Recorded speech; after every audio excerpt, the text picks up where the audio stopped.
Bike taxi update ಎಲ್ಲ ಕೇಳ್ತಾ ಇದ್ರಿ ತುಂಬ ಜನ. ಬೈಕ್ ಟ್ಯಾಕ್ಸಿ ಅಪ್ಡೇಟು ಇನ್ನೇನು ಫೈನಲ್ ಜಡ್ಜ್ಮೆಂಟ್ ಬರೋದ್ರಲ್ಲಿದೆ, ಈ ತಿಂಗಳೊಳಗೆ ಬರುತ್ತೆ ಅಂತ ಹೇಳ್ತಾ ಇದ್ದಾರೆ. ಬಾಕಿ 32% ಇದೆ. 90 ಕಿಲೋಮೀಟ್ರ್ ಓಡಾಡಿದ್ದೀನಿ. ಇನ್ನೂ ಆಲ್ಮೋಸ್ಟ್ ಅಲ್ಲೂ ನಾನು ಹೇಳೋ ಪ್ರಕಾರ ಇದರಲ್ಲಿ ಒಂದು 30 ಕಿಲೋಮೀಟ್ರ್ ಹೋಗ್ಬೋದು ಅಂತ ಅಂದ್ಕೊಳ್ಳಿ. 120 ಕಿಲೋಮೀಟ್ರ್ ಮೈಲೇಜ್ ಇವಾಗ ಕೊಡ್ತಾಯಿದೆ. ಯಾಕಂದರೆ 120 ಕೊಡ್ತಾಯಿದೆ ಅಂದರೆ, ನಾನು ಲಾಸ್ಟ್ ಟೈಮ್ ನಿಮಗೆ ವೀಡಿಯೋ ಹಾಕಿದ್ದೀನಿ ನೋಡಿ, ಡೀಪ್ ಕ್ಲೀನಿಂಗ್ ಮಾಡಿಸ್ತೆ ಅಂತ ನಮ್ಮ ಸಂತು ಬ್ರೋ ಅವ್ರ ಹತ್ರ. ಆ ಡೀಪ್ ಕ್ಲೀನಿಂಗ್ ಮಾಡಿಸ್ತಾವಿಂದ ಒಂದು ಸ್ವಲ್ಪ ಮೈಲೇಜು ಜಾಸ್ತಿ ಕೊಡ್ತಾಯಿದೆ, 20 ಕಿಲೋಮೀಟ್ರು ಜಾಸ್ತಿ ಕೊಡ್ತಾಯಿದೆ. ಯಾಕಂದರೆ ಅಲ್ಲೆಲ್ಲ. ಹಾಯ್ ಫ್ರೆಂಡ್ಸ್, ಎಲ್ಲರಿಗೂ ನಮಸ್ಕಾರ. ನಾನು ನಿಮ್ಮ ಪ್ರೀತಿಯ ರಘು. ಮತ್ತೊಂದು ವೀಡಿಯೋಗೆ ಸ್ವಾಗತ. ಇವತ್ತು ಬಂದು ನಾನು ಪೋರ್ಟರ್ ಆನ್ ಮಾಡ್ಕೊಂಡಿದ್ದೀನಿ. ಪೋರ್ಟರಲ್ಲಿ 2 ಆರ್ಡ್ರ್ ಮಾಡಿದೆ ಬೆಳಗ್ಗೆಯಿಂದ ಇಲ್ಲಿವರೆಗೂ. ಮತ್ತು ರ್ಯಾಪಿಡೋದಲ್ಲಿ ಒಂದು ಆರ್ಡ್ರ್ ಮಾಡಿದೆ, ಪಾರ್ಸಲ್ ಆರ್ಡರು. ಟೋಟಲ್ ಇವಾಗ ಅರ್ನಿಂಗ್ಸ್ ಮಾಡಿರೋದು ಬೆಳಗ್ಗೆಯಿಂದ ಇವಾಗ ಒಂದು 2:30ವರೆಗೂ ಒಂದು 160 ರೂಪಾಯಿ ಪ್ಲಸ್ ಇದೊಂದು 100 ಪ್ಲಸ್ 160 ಪ್ಲಸ್ 100 260 ರೂಪಾಯಿ ಅಷ್ಟೇ ಅರ್ನಿಂಗ್ಸ್ ಮಾಡಿದ್ದು. ಸ್ವಲ್ಪ ಕೆಲಸ ಐತಿ, ಈ ಕಡೆ ಬಂದಿದೆ ಬನ್ನರ್ಘಟ್ಟ ಕಡೆ. ಹಂಗೇ ಇವಾಗ ಬರ್ತಾಯಿದೆ. ಲಾಸ್ಟ್ ಒಂದು ಆರ್ಡ್ರ್ ಸಿಕ್ತು, 50 ರೂಪಾಯಿ ಆರ್ಡ್ರು ಪೋರ್ಟರಲ್ಲಿ. ಅದನ್ನು ಏನಿದು ಅಲ್ಲೇ ಪಿಕಪ್ ಅಲ್ಲೇ ಡ್ರಾಪ್ ಇದ್ದಿದ್ದೀರಾ ಅಂದ್ಬಿಟ್ಟು ಎಕ್ಸೆಪ್ಟ್ ಮಾಡಿಕೊಂಡೆ.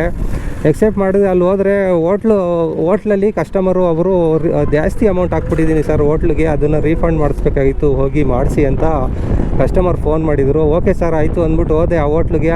ಇಲ್ಲ ಸರ್ ಈ ಹೋಟ್ಲಲ್ಲ ಅಂದ್ಬಿಟ್ಟು ಇನ್ನೊಂದು ಹೋಟ್ಲು, ಅದೇ ಸೇಮ್ ನೇಮ್ ಹೋಟ್ಲು ಇಲ್ಲಿ ಬನ್ನರ್ಘಟ್ಟದಲ್ಲಿದೆ, ಆ ಹೋಟ್ಲಿಗೆ ಹೋಗಿ ರೀಫಂಡ್ ಮಾಡಿಸ್ದೆ. ಆ ಅಮೌಂಟು ಅದ್ರದ್ದು ಇದು ಎಷ್ಟು 50 ರೂಪಾಯಿ ಅಮೌಂಟು ಅದನ್ನು ಕಸ್ಟಮರ್ ಕಳಿಸಿದ್ದಾರೆ. 150 ರೂಪಾಯಿನೇ ಕಳಿಸಿದ್ರು. 1100 ರೂಪಾಯಿ ಎಕ್ಸ್ಟ್ರಾ ಪೇ ಮಾಡಿಬಿಟ್ಟಿದ್ದಾರೆ. ಹೆಂಗೆ ಅಂದರೆ, ಬೆಳಗ್ಗೆ ಬಂದು ಅವರು 2 ಇಡ್ಲಿ ತೊಗೊಂಡ್ರಂತೆ. ತಿನ್ಕೊಂಡು ಹೋದ್ಮೇಲೆ 80 ರೂಪೀಸ್ ಅದಕ್ಕೆ ಪೇ ಮಾಡಿದ್ದಾರೆ, ರವೆ ಇಡ್ಲಿ. ಮತ್ತು ಅವರು ಇವಾಗ ಒಂದು ಕಾಲಲ್ಲಿ ಏನೋ ಬೇರೆಯವ್ರಿಗೆ ಕಳ್ಸೋಕ್ಕೋಗಿ ಇದಕ್ಕೆ ಕಳಿಸ್ಬಿಟ್ಟಿದ್ದಾರೆ. ಹಿಸ್ಟ್ರಿಗೆ ಹೋಗ್ಬಿಟ್ಟು ರೀಸೆಂಡ್ ಮಾಡುವಾಗ 1100 ರೂಪಾಯಿ ಬೇರೆಯವ್ರಿಗೆ ಕಳಿಸೋ ಅಮೌಂಟ್ನ ಹೋಟೆಲಿಗೆ ಕಳಿಸ್ಬಿಟ್ಟಿದ್ದಾರೆ.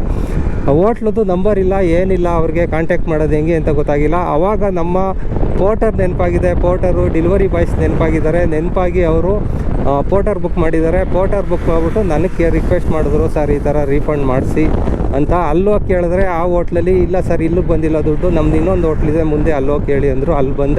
ಅಲ್ಲಿ ಬಂದಾಗ 1100 ರೂಪಾಯಿ ಬಂದಿರೋದು. ಟೈಮ್ ಗೊತ್ತಾಯಿತು, ಯಾರ್ದು ಅಂತ ಗೊತ್ತಾಗಿಲ್ಲ ಅವ್ರಿಗೂ, ಅವರು ಬರ್ದಿಕೊಂಡಿದ್ರು. ಓಕೆ ಕಸ್ಟಮರ್ಗೆ ಕಾಲ್ ಮಾಡಿಕೊಡಿ, ನಾವು ಕ್ಯಾಶ್ ಕೊಡೋದಾ ಇಲ್ಲ ಫೋನ್ಪೇ ಮಾಡೋದಾ ಮಾಡ್ತೀವಿ ಓನರ್ ಹತ್ರ ಕೇಳ್ಬಿಟ್ಟು ಅಂತ ಹೇಳಿದ್ರು.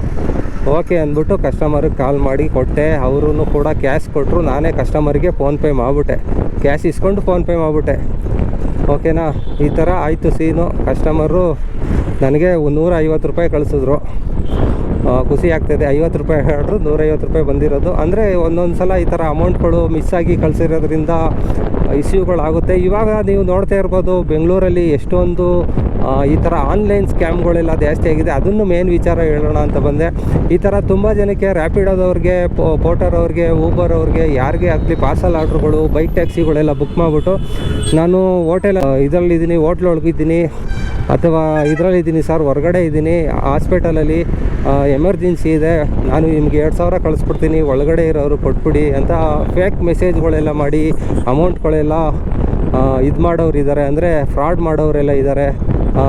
ಏನಂತ ಸೀನ್ ಆಗುತ್ತೆ ಅಂತ ಹೇಳೋದಾದರೆ, ಈ ಥರ ಬುಕ್ ಮಾಡ್ತಾರೆ, ಪೋರ್ಟರ್ ಆಗಲಿ, ರ್ಯಾಪಿಡೋ ಆಗಲಿ, ಊಬರ್ ಆಗಲಿ. ಸರ್ ಎಮರ್ಜೆನ್ಸಿ ಇದೆ, ನಾನು ಒಬ್ಬರು ಕಳಿಸ್ತೀನಿ, ಅವ್ರಿಗೆ ಒಂದು 2000 ಕೊಡಬೇಕು ನೀವು, ನಾನು ನಿಮಗೆ ಫೋನ್ಪೇ ಮಾಡ್ತೀನಿ, ಅವ್ರದ್ದೇನೋ ಫೋನ್ಪೇ ವರ್ಕ್ ಆಗ್ತಾಯಿಲ್ಲ ಅಂತ ಹೇಳ್ತಾರೆ. ಓಕೆ ಸರ್ ಆಯಿತು ಅಂತ ಕೆಲವೊಬ್ಬರು ಇರ್ತಾರಲ್ವ, ಅಮೌಂಟ್ ಇದ್ದೇ ಇರುತ್ತೆ, ಅರ್ನಿಂಗ್ಸ್ ಮಾಡಿರೋದು ಒಂದು ವೀಕಿಂದ, ಒಂದು ತಿಂಗಳಿಂದ ಏನೋ ಒಂದು ಸೇವಿಂಗ್ಸ್ ಮಾಡಿರ್ತಾರೆ.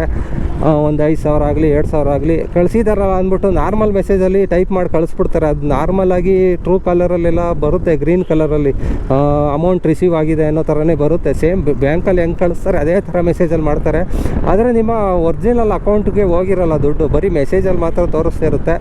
ಏನೋ ಅಮೌಂಟ್ ಬಂದಿದೆಯಲ್ಲ ಅಂದ್ಬಿಟ್ಟು ನೀವು ಅಂದ್ಕೊಂಡಿರ್ತೀರ. ಆಮೇಲೆ ಸಡನ್ನಾಗಿ ಫೋನ್ ಮಾಡಿಬಿಟ್ಟು, ಇಲ್ಲ ಸರ್ ಅವ್ರಿಗೇನೋ ದುಡ್ಡು ಅರೇಂಜ್ ಆಯ್ತಂತೆ, ನಮಗೆ ರೀಫಂಡ್ ಮಾಡಿಬಿಡಿ, ಇಮಿಡಿಯೇಟ್ ಮಾಡಿಬಿಡಿ ಅಂತ ಕಾಲಲ್ಲೇ ಟಾರ್ಚರ್ ಮಾಡಿಬಿಡ್ತಾರೆ. ಒಬ್ಬೊಬ್ಬರು ಕಾಲಲ್ಲೇ ಟಾರ್ಚರ್ ಮಾಡಿ ಹಂಗೆ ರೀಫಂಡ್ ಮಾಡಿಸ್ಕೊಂಡವರು ಎಷ್ಟೊಂದು ಜನ ಸ್ಕ್ಯಾಮ್ ಮಾಡಿಸ್ಕೊಂಡಿರೋರು ಇದ್ದಾರೆ. ಈ ಥರ ಎಲ್ಲ ಸ್ಕ್ಯಾಮ್ಗಳಾಗ್ತಾಯಿದೆ. ಹುಷಾರಾಗಿ, ಯಾರನ್ನು ಕೂಡ ನಂಬೇಡಿ. ನಂಬಿದ್ರು ನಿಮಗೆ ಜೆನ್ಯೂನಾಗಿ, ಇವಾಗ ನೋಡಿ ಈ ಕಸ್ಟಮರ್ ಇದ್ರಲ್ಲ, ಅವರು ಹೋಗಿ ಅಲ್ಲಿ ವೆರಿಫೈ ಮಾಡಿಕೊಂಡು ಹೋಟ್ಲೊಳಗೆ ಅಮೌಂಟು ಹೋಗಿದೆ ಎಕ್ಸ್ಟ್ರಾ ಅನ್ನೋದು ಗೊತ್ತಾದಮೇಲೆ ಅವ್ರು ಕ್ಯಾಶ್ ಕೊಟ್ಟರು ವಾಪಸ್ಸು. ಆ ಕ್ಯಾಶ್ನ ಇಸ್ಕೊಂಡು ನಾನು ಕಸ್ಟಮರ್ಗೆ ಫೋನ್ಪೇ ಮಾಡಿದೆ. ಈ ಥರ ಸೀನ್ ಆಯಿತು. ಈ ಥರ ಯಾರ್ಯಾರು ರ್ಯಾಪಿಡೋ, ಊಬರ್ ಎಲ್ಲ ಮಾಡ್ತಾ ಇರ್ತೀರ ಹುಷಾರಾಗಿರಿ, ಓಕೆನಾ. ಈ ಥರ ಸ್ಕ್ಯಾಮ್ಗಳು ಕೆಲವೊಂದು ಆಗ್ತಾಯಿದೆ. ಆ ಸ್ಕ್ಯಾಮಿಂದ ಸ್ವಲ್ಪ ದೂರ ಇರಿ. ಎಷ್ಟೋ ಆಟೋದವ್ರಿಗೂ ಕೂಡ ಮತ್ತು ಕ್ಯಾಬ್ ಅವ್ರಿಗೂ ಕೂಡ ಈ ಥರ ಫ್ರಾಡ್ಗಳೆಲ್ಲ ಸ್ಟಾರ್ಟ್ ಆಗೋಗಿದೆ ಅಂತ ಹೇಳ್ತಾಯಿದ್ರು. ಮುಂಚೆಯಿಂದನೂ ಇದೆ, ಇವಾಗ ಒಂದು ಸ್ವಲ್ಪ ಅವೇರ್ನೆಸ್ ಇರಲಿ ಅಂದ್ಬಿಟ್ಟು ನಮ್ಮ ಫಾಲೋವರ್ಸ್ಗೂ ಕೂಡ ಇರಲಿ ಅಂತ ನಾನು ವೀಡಿಯೋ ಮಾಡ್ತಾಯಿರೋ ಉದ್ದೇಶ. ಓಕೆನಾ? ಓಕೆ, ಇಲ್ಲಿ ಆಲ್ಮೋಸ್ಟ್ ಅಲ್ಲೂ ನೈಸ್ ರೋಡ್ ಹತ್ರ ಇದ್ದೀನಿ. ಯಾವುದೂ ಆರ್ಡ್ರು ಕೂಡ ಬಂದಿಲ್ಲ ಇನ್ನೂ. ವೆಯ್ಟ್ ಮಾಡೋಣ ಯಾವ್ದಾದ್ರು ಆರ್ಡ್ರ್ ಸಿಗುತ್ತಾ ಅಂತ. ಸಿಕ್ಕಿದ ಮೇಲೆ ನಿಮಗೆ ಸಿಗ್ತೀನಿ. ಮತ್ತು ಬೈಕ್ ಟ್ಯಾಕ್ಸಿ ಅಪ್ಡೇಟ್ ಎಲ್ಲ ಕೇಳ್ತಾಯಿದ್ರಿ ತುಂಬ ಜನ. ಬೈಕ್ ಟ್ಯಾಕ್ಸಿ ಅಪ್ಡೇಟು ಇನ್ನೇನು ಫೈನಲ್ ಜಡ್ಜ್ಮೆಂಟ್ ಬರೋದ್ರಲ್ಲಿದೆ, ಈ ತಿಂಗಳೊಳಗೆ ಬರುತ್ತೆ ಅಂತ ಹೇಳ್ತಾಯಿದ್ದಾರೆ. ಎಲ್ಲ ಆರ್ಡ್ರಿಗೆ ರೆಡಿ ಆಗಿದೆ ಅಂತ. ಬೈಕ್ ಟ್ಯಾಕ್ಸಿದು ಯಾವ ಕಡೆ ಬರುತ್ತೆ ಅಂತ ಹೇಳೋಕ್ಕಾಗಲ್ಲ. ಬೈಕ್ ಟ್ಯಾಕ್ಸಿ ಪರವಾಗಾರು ಬರ್ಬೋದು, ವಿರೋಧವಾಗಾರು ಬರ್ಬೋದು. ನಿಮಗೆ ಯಾವ ಕೆಲಸ ಸೆಟ್ ಆಗುತ್ತೆ ಅದನ್ನು ಆದಷ್ಟು ಬೇಗ ಹುಡುಕೊಳ್ಳೋದು ಒಳ್ಳೆಯದು. ಬೈಕ್ ಟ್ಯಾಕ್ಸಿನೇ ನಂಬ್ಕೊಂಡು ಜೀವನ ಸಾಗಿಸೋದು ಅಷ್ಟೊಂದು ಇದಲ್ಲ, ಸೇಫ್ಟಿನೂ ಇಲ್ಲ. ಎಲ್ಲ ರೋಡಲ್ಲಿ ಯಾವ ಗಾಡಿನೂ ಓಡಿಸೋದು ಸೇಫ್ಟಿ ಇಲ್ಲ ಗುರು. ಬೈಕ್ ಅಂತಲ್ಲ, ನೀವು ಯಾವುದೇ ಗಾಡಿ ತೊಗೊಂಡ್ರು 100% ಸೇಫ್ ಇಲ್ಲ.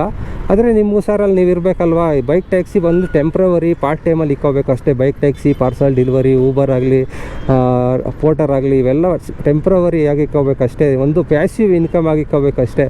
ಅಂದರೆ ಒಂದು ಕೆಲಸನ ನೀವು ಫಿಕ್ಸ್ ಮಾಡ್ಕೋಬೇಕು. ಯಾವುದಾದ್ರು ಒಂದು ಸ್ಕಿಲ್ ಬಗ್ಗೆ ಯೋಚನೆ ಮಾಡಬೇಕು. ನಾನು ಲಾಸ್ಟ್ ವೀಡಿಯೋದಲ್ಲಿ ಎಲ್ಲ ಹೇಳಿದ್ದೀನಿ ನಿಮಗೆ, ಸ್ಕಿಲ್ ಬಗ್ಗೆ ಯೋಚನೆ ಮಾಡಿ. ಸ್ಕಿಲ್ ಕೆಲಸಗಳು ಆಲ್ಮೋಸ್ಟ್ ಆಲು ನಮ್ಮ ಬೈಕ್ ಟ್ಯಾಕ್ಸಿಲೆಲ್ಲ ವರ್ಕ್ ಮಾಡ್ತಾಯಿದ್ದವರು ಎಜುಕೇಟೆಡೇ ಇದ್ದೀರಾ ಅಂದರೆ ಈಸಿಯಾಗಿ ಇದರಲ್ಲಿ ಬೈಕ್ ಟ್ಯಾಕ್ಸಿಗಳಲ್ಲಿ ಅರ್ನಿಂಗ್ ಮಾಡ್ಬೋದು. ಕಷ್ಟನೇ ಇರುತ್ತೆ, ಆ ಥರ ಏನಿಲ್ಲ. ಆದರೆ ನಿಮ್ಗೆ ಯಾವ ಬೇಕು ಆ ಟೈಮಲ್ಲಿ ರಜಾ ಹಾಕೊಂಡೆಲ್ಲ ಮಾಡ್ಬೋದು. ಇದರಲ್ಲಿ ಅರ್ನಿಂಗ್ಸ್ ಎಲ್ಲ ಈಸಿಯಾಗಿ ಮಾಡ್ಕೋಬೋದು. ಹಂಗಂತ ಇದನ್ನೇ ಪರ್ಮನೆಂಟ್ ಮಾಡ್ಕೊಳ್ಳೋದು ಬೇಡ ಗುರು. ಈ ರೋಡ್ಗಳಲ್ಲಿ ಕಿತ್ತೋಗಿರೋ ಬೆಂಗಳೂರು ರೋಡ್ಗಳಲ್ಲಿ ಓಡಿಸೋದು ಡೇಂಜರು ಬೈಕ್ ಟ್ಯಾಕ್ಸಿಗಳನ್ನ. ಓಕೆನಾ? ಅದಕ್ಕೋಸ್ಕರ ನಮಗೆ ಯಾವ ಕಡೆ ಬಂದ್ರೂ ಖುಷಿಯಾಗಿ ತಗೊಳ್ಳೋಣ. ಬೈಕ್ ಟ್ಯಾಕ್ಸಿ ಪರವಾಗಾರು ಬರಲಿ, ವಿರೋಧವಾಗ ಬರಲಿ, ನೋಡೋಣ ಯಾವ ಥರ ಬರುತ್ತೆ ನೋಡೋಣ ಮುಂದಿನ ದಿನ. ನೀವು ಅದ್ರವರೆಗೂ ಯಾವ್ದಾದ್ರು ಒಳ್ಳೆ ಕೆಲಸಗಳ್ನ ಹುಡಿಕೊಳ್ಳಿ. ನಿಮಗಾಗುವಂಥ ಕೆಲಸಗಳ್ನ ಆರಾಮಾಗಿ, ಕಮ್ಮಿ ಸಂಬಳ ಬಂದರೂ ಪರವಾಗಿಲ್ಲ, ಪೀಸ್ಫುಲ್ಲಾಗಿರೋ ಥರ ನೋಡ್ಕೊಳ್ಳಿ. ಕಮಿಟ್ಮೆಂಟ್ಗೆ ಇದು ಮಾಡ್ತಾಯಿದ್ದೀರಾ ಕೆಲವೊಬ್ರು ಗೊತ್ತು. ಕಮಿಟ್ಮೆಂಟ್ನ ಸೈಡ್ಗೆ ಹಾಕಿ ಸೇಫ್ಟಿನ ಮೊದಲು ನೋಡ್ಕೊಳ್ಳಿ. ಗೌರ್ಮೆಂಟ್ ಯಾವ ಥರ ಕೊಡುತ್ತೆ ಅದನ್ನು ನೋಡೋಣ. ಬೈಕ್ ಟ್ಯಾಕ್ಸಿ ಪರವಾಗಿ ಕೊಟ್ಟರೆ ಏನಾದರೂ ಆರ್ಡರ್ ಬಂದರೆ ಆರಾಮಾಗಿ ನಾವು ಎಲ್ಲೋ ಬೋರ್ಡ್ ಮಾಡಿಸೋದಾಗಲಿ, ಕೆಲವೊಂದು ಇನ್ಶೂರೆನ್ಸ್ ಮಾಡಿಸೋದಾಗಲಿ ಮಾಡಿಸ್ಕೊಂಡು ಮಾಡೋಣ. ಬೈಕ್ ಟ್ಯಾಕ್ಸಿ ನಾನು ಅಂದ್ಕೊಳ್ತೀನಿ ಏನಾದರೂ ಈ ಬೈಕ್ ಟ್ಯಾಕ್ಸಿಗೆ ಏನಾದರೂ ಪರ್ಮಿಷನ್ ಕೊಡ್ಬೋದಾ ಅಂತ. ಯಾಕಂದರೆ ಬೇರೆ ಸ್ಟೇಟ್ಗಳಲ್ಲಿ ಆಲ್ರೆಡಿ ಮುಂಬೈಲೆಲ್ಲ ಈ ಬೈಕ್ ಟ್ಯಾಕ್ಸಿಗೆ ಪರ್ಮಿಷನ್ ಕೊಟ್ಟಿದ್ದರು. ಆದರೆ ಈ ಕಳ್ಳ ಕಂಪ್ನಿಗಳೆಲ್ಲ ಪೆಟ್ರೋಲ್ ಗಾಡಿಗಳನ್ನೆಲ್ಲ ಲಿಂಕ್ ಮಾಡಿಬಿಟ್ಟು ಸರ್ವಿಸ್ಗಳನ್ನ ಕೊಡ್ತಾಯಿದ್ರು. ಇವಾಗ ಫೈನ್ಗಳೆಲ್ಲ ಬೀಳ್ತಾಯಿದೆ ಮುಂಬೈಲೆಲ್ಲ ನೋಡಿದ್ದೀರಾ. ಮುಂಬೈಲಿ ಎಲೆಕ್ಟ್ರಿಕ್ ಬೈಕ್ ಟ್ಯಾಕ್ಸಿಗೆ ಮಾತ್ರ ಪರ್ಮಿಷನ್ ಕೊಟ್ಟಿರೋದು. ಆದರೆ ಇವಾಗ ಅವರು ಪೆಟ್ರೋಲ್ ಗಾಡಿಗಳನ್ನೂ ಲಿಂಕ್ ಮಾಡಿ ಓಡಿಸ್ತಾಯಿದ್ರು. ಇವಾಗ ಎಲ್ಲ ಗಾಡಿನೂ ಹಿಡಿದು 10,000 ಫೈನ್ ಆಗ್ತಾಯಿದ್ದಾರೆ. ಈ ಥರ ಎಲ್ಲ ಆಗ್ತಾಯಿದೆ. ಇದರಲ್ಲೂ ಏನಾದ್ರು ಕರ್ನಾಟಕ ಸ್ಟೇಟಲ್ಲಿ ಈ ಬೈಕ್ ಟ್ಯಾಕ್ಸಿ ಪಾಲಿಸಿ ಏನಿತ್ತು ಅದನ್ನು ಮತ್ತೆ ವಾಪಸ್ ಕೊಟ್ಟು ಗೌರ್ಮೆಂಟಿಂದ ಬರೀ ಎಲೆಕ್ಟ್ರಿಕ್ ಗಾಡಿಲೇ ಮಾಡಿ ಅಂತ ಹೇಳಿದ್ರೆ, ಆಲ್ಮೋಸ್ಟ್ ಆಲು ಎಲೆಕ್ಟ್ರಿಕ್ ಗಾಡಿ ಆಲ್ಮೋಸ್ಟ್ ಅಲ್ಲಿ ಸ್ವಲ್ಪ ಜನದ ಹತ್ರ ಇಲ್ಲ. ಏನು ಮಾಡೋಕ್ಕಾಗಲ್ಲ. ಎಲೆಕ್ಟ್ರಿಕ್ ಗಾಡಿ ರೆಂಟಲ್ಲಿ ತೊಗೊಂಡು ಮಾಡಬೇಕಾಗುತ್ತೆ ಅಕಸ್ಮಾತ್ ಕೊಟ್ಟರೆ. ಪೆಟ್ರೋಲ್ ಗಾಡೀಲಿ ಕಂಪ್ನಿಯವರು ಲಿಂಕ್ ಮಾಡ್ಕೊಂಡು ಮಾಡಿ ಅಂತ ಹೇಳಿದ್ರು ಮಾಡೋಕ್ಕೆ ಹೋಗಬೇಡಿ. ಆ ಥರ ಪಾಲಿಸಿ ಏನಾದ್ರು ಬಂದರೆ. ಓಕೆನಾ? ಓಕೆ, ಇವಾಗ ಯಾವುದು ಆರ್ಡ್ರ್ ಬಂದಿಲ್ಲ. ಇಲ್ಲೇ ವೆಯ್ಟ್ ಮಾಡ್ತಾಯಿದ್ದೀನಿ ನೈಸ್ ರೋಡ್ ಹತ್ರ. ಯಾವ್ದಾದ್ರು ಆರ್ಡ್ರ್ ಸಿಕ್ಕಿದ ಮೇಲೆ ನಿಮಗೆ ಸಿಗ್ತೀನಿ. ಇಲ್ಲಾಂದರೆ ನೋಡೋಣ ಯಾವುದು ಫೋನ್ಗಳು ಬರ್ತಾಯಿದೆ. ಓಕೆ, ನೋಡ್ರಿ ಫ್ಲೈಟ್ ರೆಕ್ಕೆ ನೈಸ್ ರೋಡಲ್ಲಿ ಸ್ಟ್ರೈಟಾಗಿ ಇಟ್ಬಿಟ್ಟಿದ್ದಾರೆ. ಫ್ಲೈಟ್ ರೆಕ್ಕೆ ನಮಗೆ. ಓಕೆ, ಇವಾಗ ನೈಸ್ ರೋಡು ಕನೆಕ್ಟ್ ಆಗಿದೆ. ಸ್ವಲ್ಪ ಅರ್ಜೆಂಟು ಹೋಗೋದಿತ್ತು ಬೇರೆ ಕೆಲಸಕ್ಕೆ, ಅದಕ್ಕೆ ನೈಸ್ ರೋಡು ಕನೆಕ್ಟ್ ಆಗಿದೆ. ಮಾಗಡಿ ರೋಡ್ ಕಡೆಗೆ ಹೋಗ್ತಾ ಇದ್ದೀನಿ ಇವಾಗ. ಇಷ್ಟು ದೂರ ಬಂದಿದ್ದೀನಲ್ಲ, ನೈಸ್ ರೋಡಲ್ಲಿ ಒಂದು ಸಲ ಯಾವ ಎಕ್ಸ್ಪೀರಿಯೆನ್ಸ್ ಮಾಡೋಣ ಓಲಾ ಗಾಡೀಲಿ ಅಂದ್ಬಿಟ್ಟು ಬಂದೆ. ಯಾವ ಥರ ಇರುತ್ತೆ ಅಂತ. ಸ್ಲೋ ಆಗಿ ಹೋಗ್ಬೇಕು ಸೈಡಲ್ಲಿ ನೈಸ್ ರೋಡಲ್ಲಿ. ಒಂದು 40-50ರಲ್ಲೇ ಹೋಗ್ತಾ ಇದ್ದೀನಿ ಆರಾಮಾಗಿ. 30 ಕಿಲೋಮೀಟ್ರ್ ಇದೆ ಇಲ್ಲಿಂದ, ಬನ್ನರ್ಘಟ್ಟ ರೋಡಿಂದ ಮಾಗಡಿ ರೋಡು. ಹೋಗೋಣ ಆರಾಮಾಗಿ. ಯಾವುದೋ ಆರ್ಡ್ರ್ ಸಿಕ್ಕಿಲ್ಲ ಅಲ್ಲಿ ಬನ್ನರ್ಘಟ್ಟ ರೋಡಲ್ಲಿ. ಇವತ್ತು ಬೇರೆ ಸಂಡೇ ಆಗಿರೋದ್ರಿಂದ ಯಾವುದು ಕೂಡ ಆರ್ಡ್ರ್ ಸಿಕ್ಕಿಲ್ಲ. ಸಂಡೇ ಸ್ವಲ್ಪ ಆರ್ಡ್ರ್ ಸಿಗುತ್ತೆ ಅಂತ ಬಂದರೆ ಯಾವುದು ಕೂಡ ಆರ್ಡ್ರ್ ಸಿಕ್ಕಿಲ್ಲ. ಬರ್ತಾ ಆರ್ಡ್ರ್ಗಳು ಸಿಕ್ಬಿಡುತ್ತೆ, ರಿಟರ್ನ್ ಆರ್ಡ್ರ್ಗಳು ಸಿಗೋಲ್ಲ. ಈ ಥರ ಇಶ್ಯೂಗಳು. ಓಕೆ, ಹೋಗೋಣ ಬನ್ನಿ ನಿಧಾನಕ್ಕೆ. ಮಾಗಡಿ ರೋಡಲ್ಲಿ ಅಲ್ಲಿ ಕೆಲಸ ಐತೆ ಸ್ವಲ್ಪ, ಅಲ್ಲಿ ಮುಗಿಸ್ಕೊಂಡು ಆಮೇಲೆ ಯಾವ್ದಾದ್ರು ಆರ್ಡ್ರ್ ಸಿಗುತ್ತಾ ನೋಡೋಣ.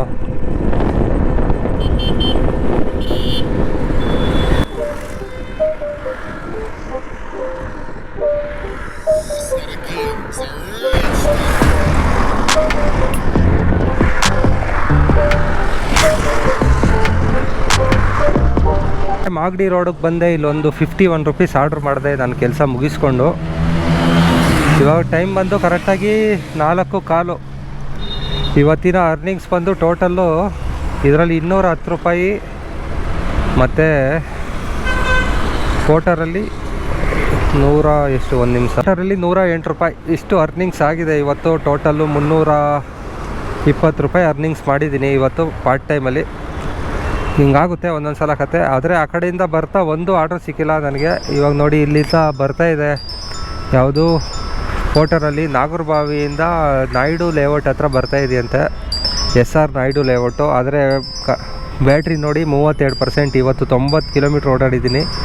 ಅದಕ್ಕೇ ಡ್ಯೂಟಿ ಮಾಡೋಕ್ಕಾಗಲ್ಲ, ಅದನ್ನು ಎತ್ಕೊಳ್ಳೋಕ್ಕಾಗಲ್ಲ. ಅದಕ್ಕೆ ಪೋಟರ್ ಲಾಗೌಟ್ ಆಗಿಬಿಟ್ಟಿದೆ. ಚಿಕ್ಕದೆಲ್ಲ ಮಾಡೋಣ ರ್ಯಾಪಿಡೋದಲ್ಲಿ ಅಂತ ಎಲ್ಲ ಪೋಟರ್ನ ಲಾಗೌಟ್ ಆಗ್ಬಿಡೋಣ. ಇವಾಗ ಯಾವುದಾದ್ರು ರ್ಯಾಪಿಡೋದಲ್ಲಿ ಸಿಕ್ಕುತ್ತಾ ಅಂತ ನೋಡೋಣ. ಈ ಕಡೆ ನಾಗರಬಾವಿ ಕಡೆ ಇದ್ದೀನಿ. ಇನ್ನೇನು ಮಾಗಡಿ ರೋಡ್ ಇದು, ಸುಮ್ನಹಳ್ಳಿ ಫ್ಲೇವರು. ನೋಡೋಣ ಬನ್ನಿ. ಹೋಗ್ತಾ ಯಾವುದಾದ್ರು ಒಂದು ಆರ್ಡ್ರ್ ಸಿಗುತ್ತಾ ಅಂತ. ಚಿಕ್ಕ ಆರ್ಡ್ರೆ ಸಿಕ್ಕಲಿ ಪರವಾಗಿಲ್ಲ. ಟೋಟಲ್ ಒಂದು 400 ರೂಪಾಯಿ ಅರ್ನಿಂಗ್ಸ್ ಆಗಲಿ, ಇನ್ನೊಂದು 80 ರೂಪಾಯಿ ಆಗಲಿ ಅಂತ ಅಂದ್ಕೊಂಡಿದ್ದೀನಿ. 400 ರೂಪಾಯಿ ಆದರೆ ವರ್ಕೌಟ್ ಆಗುತ್ತೆ ಇವತ್ತು ಸುತ್ತಾಡಿದ್ದಕ್ಕೆ. ಆಲ್ಮೋಸ್ಟ್ 90 ಕಿಲೋಮೀಟ್ರ್ ಓಡಾಡಿದ್ದೀನಿ ಗುರು. 100% ಚಾರ್ಜ್ ಇಲ್ಲ, 95% ಚಾರ್ಜ್ ಮಾಡ್ಕೊಂಡಿದ್ದೆ. 95% ಚಾರ್ಜಲ್ಲಿ ಇನ್ನೂ ಬಾಕಿ 32% ಇದೆ. 90 ಕಿಲೋಮೀಟ್ರ್ ಓಡಾಡಿದ್ದೀನಿ. ಇನ್ನೂ ಆಲ್ಮೋಸ್ಟ್ ನಾನು ಹೇಳೋ ಪ್ರಕಾರ ಇದರಲ್ಲಿ ಒಂದು 30 ಕಿಲೋಮೀಟ್ರ್ ಹೋಗ್ಬೋದು ಅಂತ ಅಂದ್ಕೊಳ್ಳಿ. 120 ಕಿಲೋಮೀಟ್ರ್ ಮೈಲೇಜ್ ಇವಾಗ ಕೊಡ್ತಾಯಿದೆ. ಯಾಕಂದರೆ 120 ಕೊಡ್ತಾಯಿದೆ ಅಂದರೆ, ನಾನು ಲಾಸ್ಟ್ ಟೈಮ್ ನಿಮಗೆ ವೀಡಿಯೋ ಹಾಕಿದ್ದೀನಿ ನೋಡಿ, ಡೀಪ್ ಕ್ಲೀನಿಂಗ್ ಮಾಡಿಸ್ತೆ ಅಂತ ನಮ್ಮ ಸಂತೂಪ್ರ ಅವ್ರ ಹತ್ರ. ಆ ಡೀಪ್ ಕ್ಲೀನಿಂಗ್ ಮಾಡಿಸ್ತಾವಿಂದ ಒಂದು ಸ್ವಲ್ಪ ಮೈಲೇಜು ಜಾಸ್ತಿ ಕೊಡ್ತಾಯಿದೆ, 20 ಕಿಲೋಮೀಟ್ರು ಜಾಸ್ತಿ ಕೊಡ್ತಾಯಿದೆ. ಯಾಕಂದರೆ ಅಲ್ಲೆಲ್ಲ ಡೆಸ್ಟು ಮತ್ತು ಧೂಳು ಎಷ್ಟೊಂದಿತ್ತು ನೋಡಿ ಲಾಸ್ಟ್ ವೀಡಿಯೋದಲ್ಲಿ ನೀವು. ಅದೆಲ್ಲ ಇದ್ದರೆ ಗಾಡಿ ಮೈಲೇಜ್ ಕಮ್ಮಿ ಆಗುತ್ತೆ ಬ್ರೋ. ಮೋಟ್ರ್ ಮೇಲೆಲ್ಲ ಧೂಳಿರುತ್ತೆ, ಮಣ್ಣೆಲ್ಲ ಕೂತಿದೆ ನೋಡಿ. ಮಳೆ ಟೈಮಲ್ಲೆಲ್ಲ ಗಾಡಿ ಓಡಿಸಿದ್ರಲ್ಲ, ಮಣ್ಣೆಲ್ಲ ಕೂತಿದೆ ಬದಿ ಎಲ್ಲ. ಮತ್ತು ಅದು ವೈರ್ಗಳ ಮೇಲೆಲ್ಲ ಧೂಳೆಲ್ಲ ಕೂತಿದೆಯಲ್ಲ, ಅದು ಮೈಲೇಜ್ ಕಮ್ಮಿ ಆಗುತ್ತೆ. ನೀವು ಡೀಪ್ ಕ್ಲೀನ್ ಮಾಡಿಸಿ ಓಡಿಸಿ ನೋಡಿ ಗೊತ್ತಾಗುತ್ತೆ, ನೀವೇ ಹೇಳ್ತೀರಾ ಅಂದರು. ನಾನು ನೆಕ್ಸ್ಟ್ ಡೇಗೆ ನೋಡಿದ್ರೆ ಮೈಲೇಜ್ ಜಾಸ್ತಿ ಬರ್ತಾಯಿದೆ, ಆರಾಮಾಗಿ ಬರ್ತಾಯಿದೆ. ಸ್ಟಾರ್ಟಿಂಗು ಹೊಸ ಗಾಡಿ ತಗೊಂಡಾಗ ಎಷ್ಟು ಮೈಲೇಜ್ ಬರ್ತಾಯಿದೆ ಅಷ್ಟೇ ಬರ್ತಾಯಿದೆ ಇವಾಗ. ಆಲ್ಮೋಸ್ಟ್ ಇವಾಗ ಒಂದು 10 ದಿನ ಆಯಿತು ಅವ್ರ ಹತ್ರ ಸರ್ವಿಸ್ ಮಾಡಿಸಿ. ಚೆನ್ನಾಗಿದೆ, ಏನೂ ಪ್ರಾಬ್ಲಮ್ ಇಲ್ಲ. ಯಾರ್ಯಾರು ಓಲಾ ಗಾಡಿ ತೊಗೊಂಡಿದ್ದೀರಾ 12,000 ಕಿಲೋಮೀಟ್ರಿಗೊಂದ್ಸಲ, ಇಲ್ಲಾಂದರೆ ಒಂದು 15,000 ಕಿಲೋಮೀಟ್ರಿಗಾದರೂ ನೀವು ಡೀಪ್ ಕ್ಲೀನ್ ಆ ಥರ ಸರ್ವಿಸ್ ಮಾಡಿಸ್ಕೊಳ್ಳಿ, ಜನ್ರಲ್ ಸರ್ವಿಸ್ ಮಾಡಿಸ್ಕೊಳ್ಳಿ. ಒಳಗಡೆ ಎಲ್ಲ ಕ್ಲೀನಿಂಗ್ ಮಾಡಿಸಿ, ವೈರ್ಗಳೆಲ್ಲ ಏನಾದರೂ ಬಿಟ್ಟೋಗಿದ್ರೆ, ಕ್ರ್ಯಾಚಸ್ ಆಗಿದ್ರೆ ಅವೆಲ್ಲ ರೆಡಿ ಮಾಡಿಸ್ಕೊಳ್ಳಿ. ಮತ್ತು ರ್ಯಾಟ್ ಬೈಟ್ ಆಗೋದು ಜಾಸ್ತಿ ಗುರು. ಈ ಓಲಾ ಗಾಡಿಗಳ್ದು ರ್ಯಾಟ್ ಬೈಟ್ ತಂದು 2 ಸಲ ರ್ಯಾಟ್ ಬೈಟ್ ಆಗಿದೆ ಗಾಡಿದು. ಯಾರ್ಯಾರು ಓಲಾ ಗಾಡಿ ಕೊಂಡಿದ್ದೀರಾ ಆದಷ್ಟು ನಿಮ್ಮ ಗಾಡಿಗೆ ಒಳಗಡೆ ರ್ಯಾಟ್ ಬೈಟ್ ಆಗದೆ ಇರೋ ಥರ ಒಂದು ಜಾಗ ಇದ್ದರೆ ಆ ಜಾಗದಲ್ಲಿ ನಿಲ್ಲಿಸ್ಕೊಳ್ಳಿ ಗಾಡಿನ. ಎಲೆಕ್ಟ್ರಿಕ್ ಗಾಡಿ ಯಾವುದೇ ಆದರೂ ಪರವಾಗಿಲ್ಲ, ರ್ಯಾಟ್ ಬೈಟಿಂದ ಸ್ವಲ್ಪ ದೂರ ಇರಿ. ಅದೇ ಮೇನ್ ಇಶ್ಯೂ ಕೊಡ್ತಾ ಇರೋದು ನನಗೆ.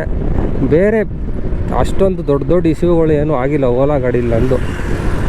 ಬೇರೆ ಎಲ್ಲ ಆಗಿದ್ದೆಲ್ಲ ನಿಮಗೆ ವೀಡಿಯೋ ಮಾಡಿ ಹಾಕಿದ್ದೀನಿ ನೋಡಿ. ಎಲ್ಲ ಸಣ್ಣ ಪುಟ್ಟ ಸರ್ವಿಸ್ಗಳೇ, ದೊಡ್ಡ ಇಶ್ಯೂ, ಮೋಟ್ರು ಬ್ಯಾಟ್ರಿ ಇಶ್ಯೂಗಳು ಏನು ಬಂದಿಲ್ಲ. ಈ ಥರ ಆಗಿದೆ. ಓಕೆ, ನೋಡೋಣ ಯಾವ್ದಾದ್ರು ಆರ್ಡ್ರ್ ಸಿಗುತ್ತಾ ಅಂತ. ನಿಧಾನಕ್ಕೆ ಹೋಗ್ತಾ ಇರ್ತೀನಿ. ಇಲ್ಲಿ 4:15ವರೆಗೂ ವೆಯ್ಟ್ ಮಾಡ್ತೀನಿ, ಯಾವ್ದಾದ್ರು ಆರ್ಡ್ರ್ ಸಿಗುತ್ತಾ. ಸಣ್ಣ ಆರ್ಡ್ರ್ ಮಾಡ್ಕೊಂಡು ಹೋಗ್ತೀನಿ. ಇನ್ನೂ 49 ಕಿಲೋಮೀಟ್ರ್ ಹೋಗುತ್ತೆ ಅಂತ ತೋರಿಸ್ತಾ ಇದೆ. 49 ಹೋಗಲ್ಲ, ಹೋದರೆ ಇನ್ನೊಂದು ಹೋಗ್ಬೋದು, ಇನ್ನೊಂದು 30 ಕಿಲೋಮೀಟ್ರ್ ಹೋಗ್ಬೋದು. ನಾನು ಹೇಳ್ದಂಗೆ ಇಲ್ಲಿಂದ ಒಂದು ಆರ್ಡ್ರ್ ಸಿಕ್ತು ಗುರು. ಎಲ್ಲಿಗೆ? ವಿಶ್ವೇಶ್ವರಯ್ಯ. ಓಕೆ, ಲೊಕೇಶನ್ ನೋಡೋಣ ಫಸ್ಟು. ಎಲ್ಲಿ? ವಿ ವಿ ಪುರಮ್, ವಿಶ್ವೇಶ್ವರಯ್ಯ ಅಲ್ಲ, ವಿ ವಿ ಪುರಮ್ಗೆ ಒಂದು ಆರ್ಡ್ರ್ ಬಿದ್ದಿದೆ. ವಿ ವಿ ಪುರಮ್ಗೆ ಹೋಗೋಣ. 114 ರೂಪಾಯಿ ಆರ್ಡ್ರು. ಅಲ್ಲಿಗೆ ಹತ್ರ ಆಗುತ್ತೆ, ನಮ್ಮ ಮನೆಗೆ ಹತ್ರ ಆಗುತ್ತೆ. ಇಲ್ಲಿಂದ ಪಿಕಪ್ಪೇ 2 ಕಿಲೋಮೀಟ್ರ್ ಇದೆಯಲ್ಲ ಗುರು ಊಬರಲ್ಲಿ. ಪರವಾಗಿಲ್ಲ, ಬನ್ನಿ, ಏನು ಮಾಡೋಕ್ಕಾಗಲ್ಲ. ಪಿಕಪ್ ಮಾಡ್ಕೊಂಡು ಹಂಗೆ ಹೋಗ್ಬಿಡೋಣ. ಆನ್ ದ ವೇನೇ ಬರುತ್ತೆ ರೋಡು. ಇಲ್ಲಿಂದ ಲೆಫ್ಟ್ ತಗೊಳ್ಳಿ ಅಂತ ಹೇಳ್ತಾಯಿದೆ. ತೊಗೊಂಡು ಹೋಗಿ ಪಿಕಪ್ ಮಾಡಿಕೊಂಡು ಡ್ರಾಪ್ ಮಾಡಿಬಿಡೋಣ. ಇವತ್ತಿನ ಟೋಟಲ್ ಅರ್ನಿಂಗ್ಸು ಇದೊಂದು ಪಿಕಪ್ ಮಾಡಿ ಡ್ರಾಪ್ ಮಾಡಿದ್ರೆ 423 ರೂಪಾಯಿ ಆಗುತ್ತೆ ಇವತ್ತಿನ ಅರ್ನಿಂಗ್ಸು. ಇದಾಗಿತ್ತು ಇವತ್ತಿನ ವಿಡಿಯೋ ಫ್ರೆಂಡ್ಸ್. ಬೈಕ್ ಟ್ಯಾಕ್ಸಿ ಬಗ್ಗೆ ನೋಡೋಣ, ಅಪ್ಡೇಟ್ ಏನಾದ್ರು ಬಂದರೆ ನಿಮ್ಗೆ ತಿಳಿಸ್ಕೊಡ್ತೀನಿ. ಲಾಸ್ಟ್ ಜಡ್ಜ್ಮೆಂಟೇ ಇರೋದು, ಮೊದಲೇ ಹೇಳ್ದಂಗೆ ನಿಮಗೆ. ಆ ಜಡ್ಜ್ಮೆಂಟ್ ಬಂದಮೇಲೆ ನಿಮಗೆ ತಿಳಿಸ್ಕೊಡ್ತೀನಿ. ಓಕೆನಾ? ಇದಿಷ್ಟು ಆಗಿತ್ತು ಒಂದು ಇನ್ಫಾರ್ಮೇಷನ್ ವೀಡಿಯೋ. ನಿಮಗೆ ಈ ಇನ್ಫಾರ್ಮೇಷನ್ ವೀಡಿಯೋ ಇಷ್ಟ ಆಗಿದ್ದರೆ ಲೈಕ್ ಮಾಡಿ, ಶೇರ್ ಮಾಡಿ. ಮುಂದಿನ ವೀಡಿಯೋದಲ್ಲಿ ಸಿಗೋಣ. ಅಲ್ಲಿವರೆಗೂ take care, bye bye, see you. ನಾನು ನಿಮ್ಮ ಪ್ರೀತಿಯ ರಘು.